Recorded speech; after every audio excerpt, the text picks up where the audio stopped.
राजस्थान के रेगिस्तानी इलाके में बसा एक छोटा सा गांव था, धर्मपुरा। यह गांव अन्य गांवों की तरह ही साधारण था, लेकिन इसकी एक विशेषता थी जो इसे बाकी गांवों से अलग करती थी। इसके चारों ओर फैला हुआ घना जंगल, जिसे सब लोग भूतिया जंगल के नाम से जानते थे। धर्मपुरा के लोग सरल और मेहनती थे। उनकी रोजमर्रा की जिंदगी खेतीबाड़ी और पशुपालन पर निर्भर थी। इस गांव में हर घर में एक कहानी थी, हर कहानी में एक रहस्य। गांव के सबसे बुजुर्ग बाबा हरिशंकर कहते थे कि यह जंगल कभी एक खुशहाल बस्ती था। वहां लोग अपने परिवारों के साथ रहते थे, लेकिन एक त्रासदी ने सब कुछ बदल दिया। गांव में रामलाल नाम का एक किसान रहता था, जो अपने परिवार के साथ एक साधारण जीवन व्यतीत कर रहा था। उसकी पत्नी सावित्री एक दयालु और स्नेही महिला थी, जो घर का सारा काम संभालती थी। उनका बेटा गोपाल सिर्फ 10 साल का था, लेकिन उसमें एक अलग ही जिज्ञासा थी। वह हमेशा नई नई चीजें जानने के लिए उत्सुक रहता था। एक दिन गोपाल और उसके कुछ दोस्त जंगल के पास खेल रहे थे। खेलते खेलते वे जंगल के अंदर चले गए। गोपाल को जंगल में कुछ अजीब सी आवाजें सुनाई दी, आवाजें जैसे किसी बच्चे की रोने की थीं। उसने अपने दोस्तों को यह बात बताई, लेकिन उन्होंने इसे मजाक समझा और हंसते हुए कहा, अरे ये तुम्हारा वहम है, यहाँ कोई नहीं है। लेकिन गोपाल को यकीन था कि उसने कुछ सुना था। उसने अपने दोस्तों से कहा, मैं वापस जाकर देखता हूँ। जैसे जैसे वह अंदर जाता गया, आवाजें तेज होती गईं। कुछ देर बाद गोपाल ने देखा कि वहाँ एक छोटा सा मंदिर है। मंदिर पूरी तरह से खंडहर में तब्दील हो चुका था। वहाँ कोई मूर्ति नहीं थी, बस एक टूटा फूटा पत्थर और चारों तरफ उगी झाड़ियां। गोपाल ने सोचा कि शायद यहीं से वह आवाज आ रही है। उसने मंदिर के अंदर झांकने की कोशिश की, लेकिन वहां कुछ भी नहीं था। उसने सोचा कि वह अब गांव वापस चला जाए। गोपाल के वापस आने के बाद उसने अपने दोस्तों को बताया कि उसने क्या देखा और सुना, लेकिन उसके दोस्त उसकी बातों को मानने के लिए तैयार नहीं थे। कुछ दिनों बाद गांव में एक और घटना घटी। गांव के एक और बच्चे नीरज ने भी कहा कि उसने जंगल के पास कुछ अजीब सी आवाजें सुनी हैं। इस बार गांव के लोग भी थोड़ा चिंतित हो गए। गांव के कुछ बुजुर्गों ने मिलकर यह निर्णय लिया कि जंगल की जांच की जानी चाहिए। उन्होंने रामलाल को कहा कि वह उनके साथ चले, क्योंकि वह बहुत साहसी व्यक्ति था। रामलाल ने सहमति दी और अगले दिन सुबह वह और गांव के कुछ और लोग जंगल की ओर चल पड़े। जंगल में पहुंचते ही उन्हें वही अजीब सी ठंडक महसूस हुई जो गोपाल ने महसूस की थी। उन्होंने उस खंडहर मंदिर की तलाश शुरू की। कुछ देर बाद उन्हें वही मंदिर मिल गया। गांव के एक बुजुर्ग हरिशंकर बाबा ने कहा, यह मंदिर पहले बहुत प्रसिद्ध था। लोग यहाँ पूजा करने आते थे, लेकिन कुछ साल पहले यहाँ एक भयानक हादसा हुआ था। रामलाल ने पूछा, कैसा हादसा? हरिशंकर बाबा ने बताया कि कई साल पहले इस मंदिर में एक यज्ञ हो रहा था, लेकिन यज्ञ के दौरान अचानक आग लग गई और कई लोग जलकर मर गए। उसी के बाद से यह मंदिर वीरान हो गया और लोग यहाँ आना बंद कर दिए। गांव वालों ने मंदिर के चारों ओर देखा, लेकिन उन्हें वहाँ कुछ भी अजीब नहीं लगा। उन्होंने सोचा कि शायद बच्चों का वहम था, लेकिन रामलाल को कुछ अजीब सा महसूस हो रहा था। उसने मंदिर के अंदर जाकर देखा, लेकिन वहाँ भी कुछ नहीं था। वह लोग वापस गांव लौट आए, लेकिन रामलाल के मन में कुछ सवाल उठ रहे थे। वह जानना चाहता था कि आखिर इस जंगल में क्या रहस्य छुपा है। उस रात गोपाल ने एक भयानक सपना देखा।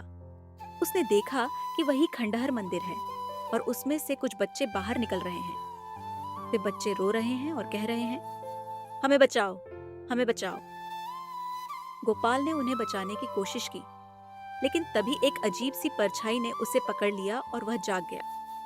अगले दिन गोपाल ने अपने दोस्तों से कहा कि वे फिर से जंगल की ओर चलें। उसके दोस्त पहले तो डर गए, लेकिन फिर गोपाल की जिद के आगे मान गए। वे सब जंगल की ओर चल पड़े। जंगल पहुंचते ही उन्हें वहीं ठंडक महसूस हुई। वे उस खंडहर मंदिर की ओर बढ़ने लगे।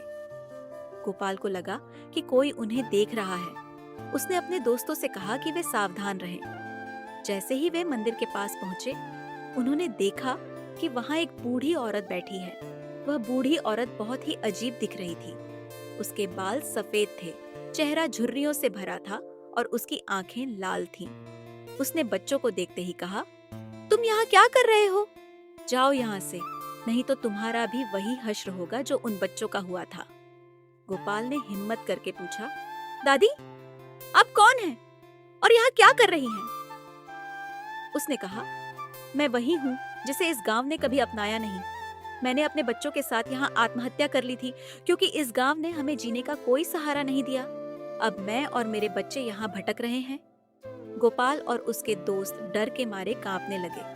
उन्होंने सोचा कि वे यहाँ से भाग जाएं, लेकिन गोपाल ने कहा, नहीं, हमें इन आत्माओं की मदद करनी चाहिए। हमें इनकी मुक्ति के लिए कुछ करना होगा। उसके दोस्तों ने पहले तो उसे मना किया, लेकिन गोपाल की जिद के आगे सबने हार मान ली। उन्होंने बूढ़ी औरत से पूछा, दादी हम आपकी मदद कैसे कर सकते हैं?